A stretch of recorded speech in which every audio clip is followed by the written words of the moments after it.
जो 1947 में हमने अपनी बहनों की इज्जतें लुटाई थी ना, वो जाया ना जाए। आज उनकी रूहें तड़प रही होगी, कब्रों में तड़प रही होगी वो बहन। खुदा न हादसा, वो हमें कम से कम ये दुखता ना कि हमारी बहनों की इज्जतें लुटी हरामजादे हिंदुओं ने या अंग्रेजों ने। यकीन करें अगर ये हालात रहे ना तो ये सारे अमीर हमारी बहनों को रोड पे पसंद किया करेंगे।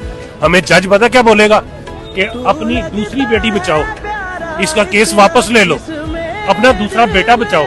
पहला बेटा मार दिया ना जिसने, वो दूसरा भी मार देगा।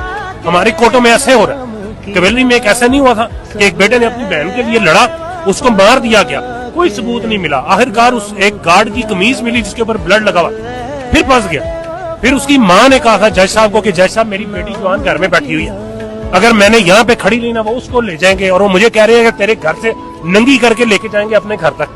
वो माँ ने कहा था कि अगर मेरी बेटी की जमानत दे सकते हो ना और मेरी सारी उम्र की जमानत दे सकते हो तो मेरा केस आगे लेके चलो। और जज साहब चुप हो गए थे, जवाब नहीं था। पाकिस्तान की सबसे बड़ी अदालत का जज एक औरत को जिसके साथ ये हुआ वो ताकत नहीं दे सकता, उसको हौसला नहीं दे सकता, उसकी हिफाजत नहीं करने का ऑर्डर दे सकता, तो हम कौन से इंसाफ में लेके बैठे हुए? हम इनके खिलाफ लड़ सकेंगे? ये हमजा शहबाज दूसरे तीसरे, हमें नहीं याद कि इस मुल्क में कैसे मुकाबले होते। मैं छोटा सा था, सुनते थे आबिद बॉक्सर और फलां फलां मुकाबला किया, बंदा गायब। आज वो नहीं है, इस बंदे की वजह से। इसलिए थोड़ी कि हमारे पास टेक्नोलॉजी आ गई है, इसलिए थोड़ी कि हमारे पास आईफोन आ गया 2-2 लाख रुपए का, इसलिए कुछ नहीं हुआ। ये सारा कुछ वही है। सिर्फ इस बंदे ने इतनी समझ दे दी है कि जो गलत करेगा उसको बोलो, कम से कम बोलो।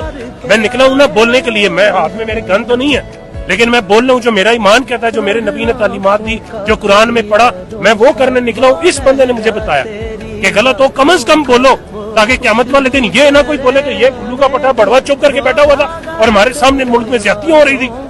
मैं तो कह सकूंगा ना, मेरी ये रिकॉर्डिंग आज भी आप दोगे, आप उस दिन भी गवाही दोगे कि मैंने इस बंदे को वहां पे देखा था और ये खड़ा था।